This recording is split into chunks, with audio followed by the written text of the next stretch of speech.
Good evening, everyone. Today, the topic that we are going to study is functional areas of management. Now, whenever you are going to enter into any company, whether it might be Reliance or Tata, you have to deal with four aspects or four functions. So, basically, whenever an organization is working, they are going to work under four subcategories. The first one is production. Okay, so the first thing that as a manager have to manage is production. The second thing that you're going to manage is human resource. The third thing you're going to manage is financial management, that is money. And the fourth one that you are going to manage is marketing. So as a manager, either you have to manage production, human resource, finance, or the last one, marketing. Now production is simple. What is your job? Your job as a manager is to see that your company is involved into production. That is basically you have to convert the input that are available to you into output. Now your question might be, what is input? Input basically means, we have already studied it in the last semester, raw material. So basically raw material or input has to be converted into output, and output basically means a good. Now let us assume this. What is this? A calci. Now the raw material to prepare any calci is plastic. This plastic has to be converted into goods, that is into the calci.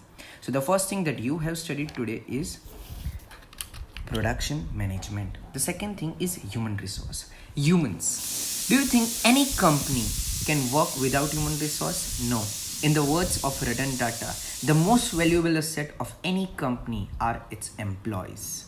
And I always say one definition from the founder of Ford, Henry Ford: take away everything, take away my buildings, take away my money, but leave me with my workers and my employees, and within 5 years I'll re-establish myself. So now when you're talking about workers and employees, these two subcategories of human resource that are required in an organization are required to come together and work in an organization. So basically, who is going to work? Workers and employees. And through this will work together to achieve organizational goals. So who can achieve organizational goals? Human beings. And who is going to manage it? You as a manager. It is an aspect of management. So basically, you as a manager are going to work and to manage workers and employers. Okay, the next one is financial management. Now, as I have said, the sub point has its meaning. Now let us see financial. Now, financial or finance means money, and management means to manage the money. Now, how can you manage the money? It is very easy to manage the money. These are the 3 steps. Easy to see but hard to manage. How can you do it? Procurement of finance. Procure. This is something you're going to add up in your vocabulary. Procure. Procure means to get finance. Now you can get finance from your friends, from your mother, from your father, from your relatives, or from bank or any financial institution. The first thing is to procure finance. Now don't get confused. Finance means money. Finance means money. So basically, get finance, get money. Procure finance, get money. So the first step is to get money from any means. The second one is that money should not remain idle, because when you borrow money from someone, you have to pay rate of interest. So in return, you're going to invest the finance. Now if you're going to invest the finance, make sure this rate is lower and this rate is higher so that you make profit. Now what is this? You might be confused. What is that? Low and high rate. For example, bank. Let us assume that Mr. A borrowed finance at the rate of 10%. So you have borrowed 10 lakh rupees at 10%. So whether you use this money or not, you have to pay an interest of 10%. Now moving forward, you have to invest this money.